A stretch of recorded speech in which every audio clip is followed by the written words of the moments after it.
Do do do do do do do, says the song. Good morning, everyone. Welcome back to Coffee and Headlines. This is Saturday, September 9th, and here we are once again ready to connect with each other and with the headlines that I put together for you. And of course, I'm excited to hear the question, comments, and headlines and ideas and concepts that you bring to the table every time we get together. It's a pleasure to get together with you, and particularly we welcome, as always, those of you that are watching live for the first time. If that is your case, please feel free to write the word new in your comment and we'll give you a lovely little welcome.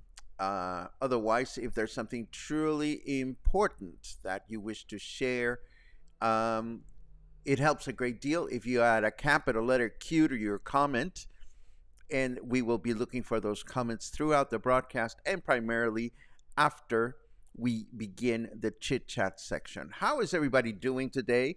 Are you ready for a weekend? I am so ready for a weekend. It's not even funny. I have all kinds of interesting projects to dive into this weekend, including, of course, some crocheting and some walking and some research for my upcoming presentations. I'll have some sweet information to share with you as far as that is concerned.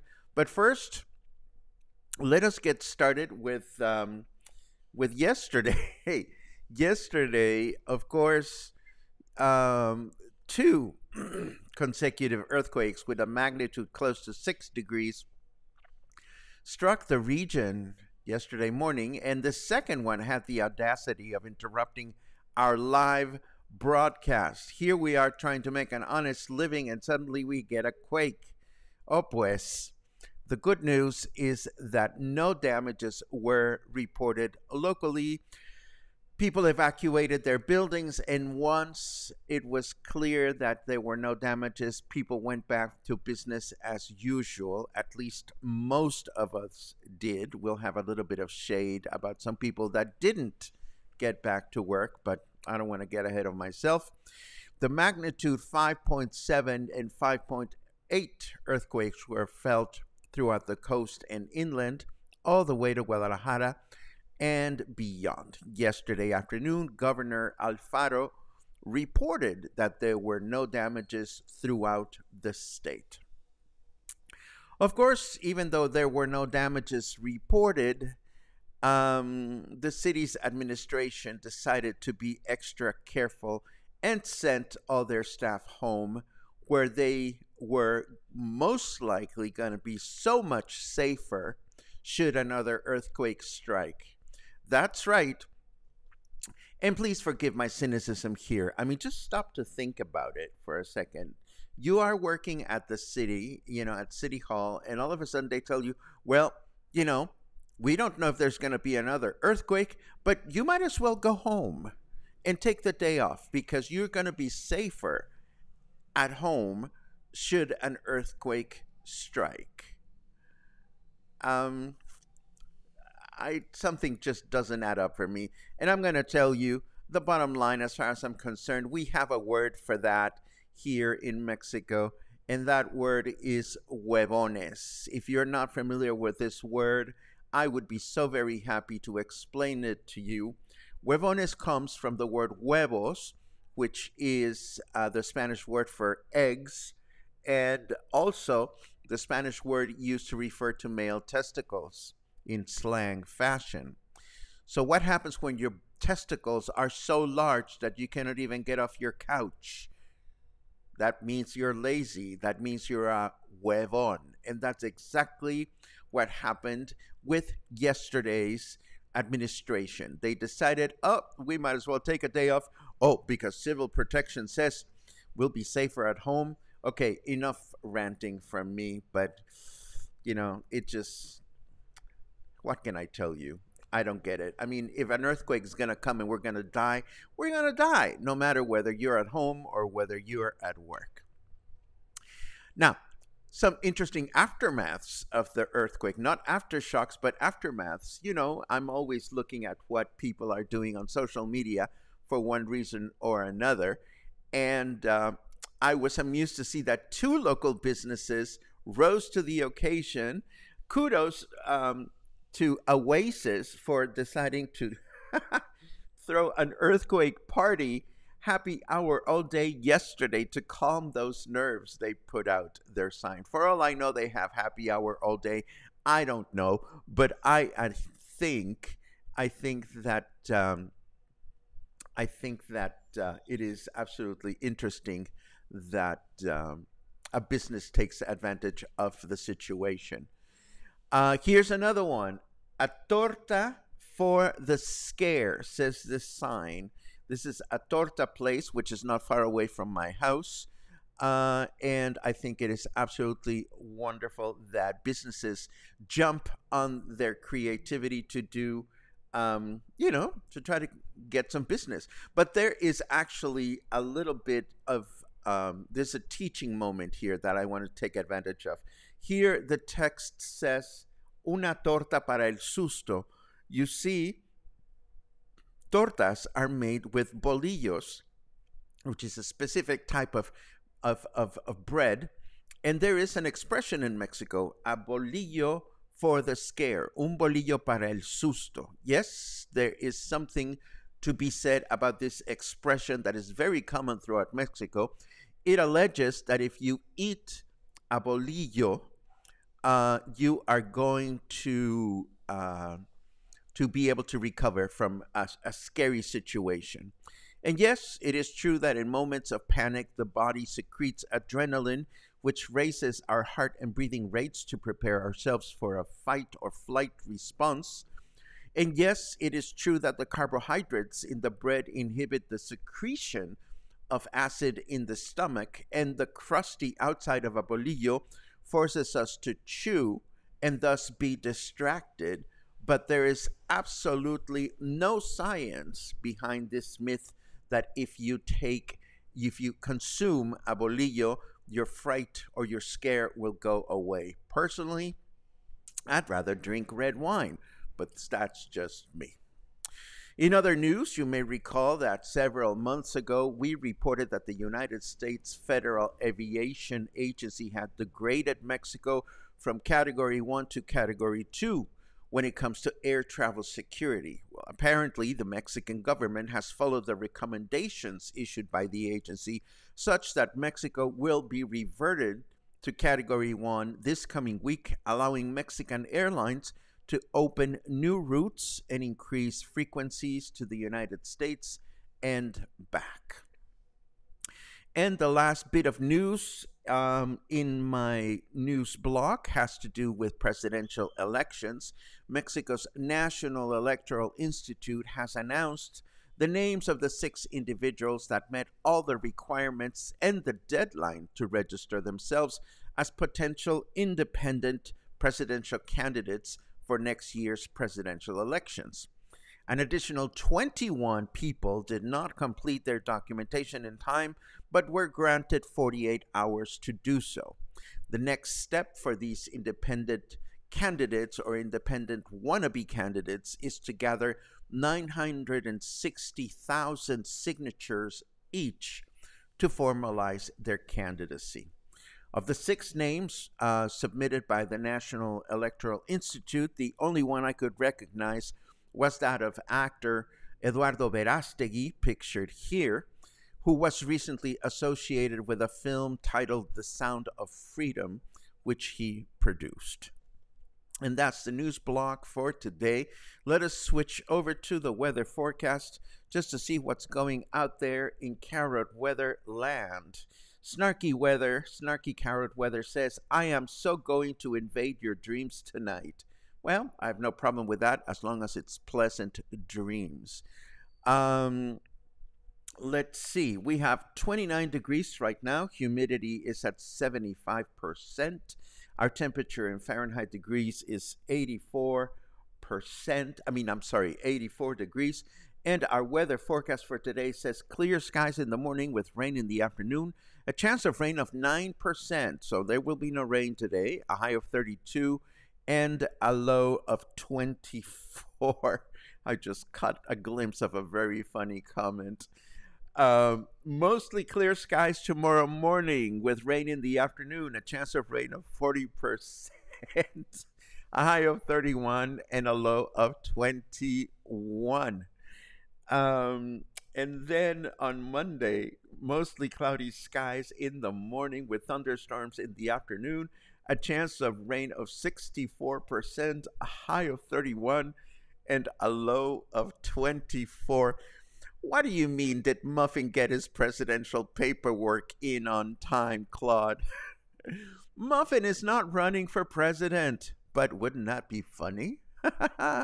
Muffin for president. I love it. Logan, if you're watching, you are much loved. I know that you're spending a lot of time with Mrs. Muffin, your mother, and I'm looking forward to spending some quality time with you in the near future. But I don't know. Muffin has not confirmed that he is running for president. Actually, before we get into the comments, I have a couple of other things to tell you about. First of all, the locally based community theater company Teatro Sin Borders,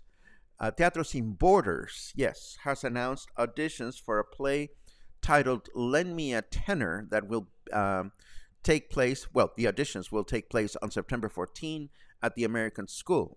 All the information, including audition scripts, play synopsis, and character breakdown are available on the community theater company's website, which will be included in the show notes. And last but not least, even though I have not even announced this formally, I'm happy to announce that all the research that I've started research for my upcoming country music presentation. I was challenged to do something about a type of music that I'm not very familiar with, but I am happy to report that all my preliminary research is proving something that I already knew.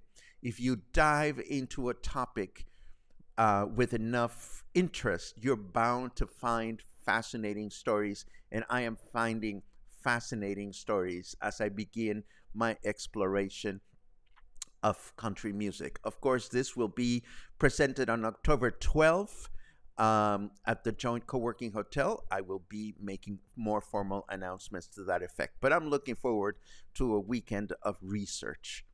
And now, let's take a quick look at what you are up to.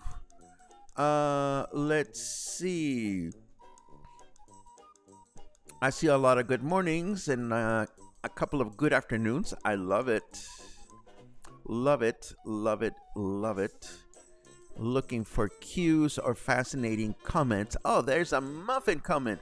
Can these comfortable temperatures and lower humidity stick around now for the rest of the fall? Haven't needed my AC the last 3 nights and I'm loving it. That makes 2 of us, Logan. Last night I woke up in the middle of the night and I felt chilly, so I was able to break in my brand new bus blankie. Of course, I crocheted my blankie to ride the bus, but it was just as wonderful in bed.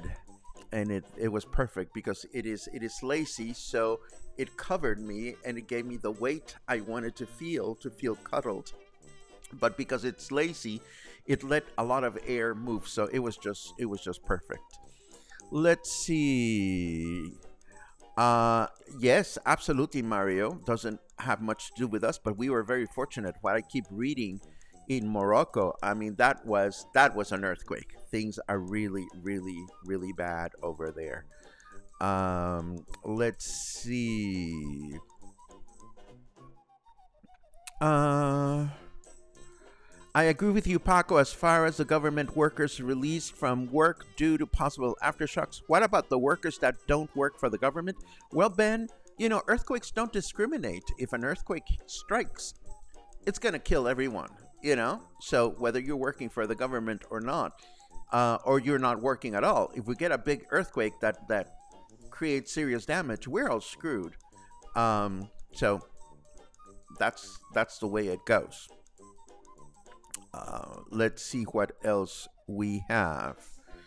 Uh, Luisa puts A and B together. All the huevones just wanted to go to the happy hour bar. I just, it's a cultural thing here in Mexico. Unfortunately, we're always looking at when the next vacation day is coming or any opportunity to take some time off. It's in the culture.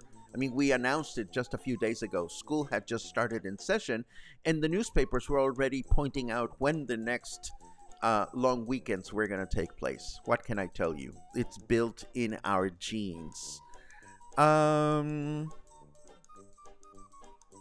Let's see.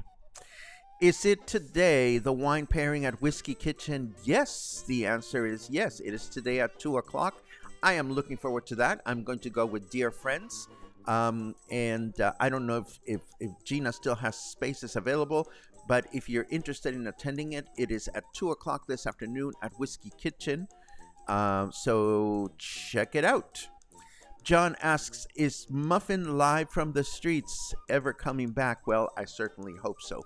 Muffin sent me a video the other day that had to do with caca water. I haven't edited it, but we certainly hope that Muffin on the mend or Muffin on the streets will be back with more interesting tidbits. Let's see what else we have. Everybody wants Logan to be president. Imagine the responsibility. Let's see. Darn will not be there for the country music presentation, says Karen.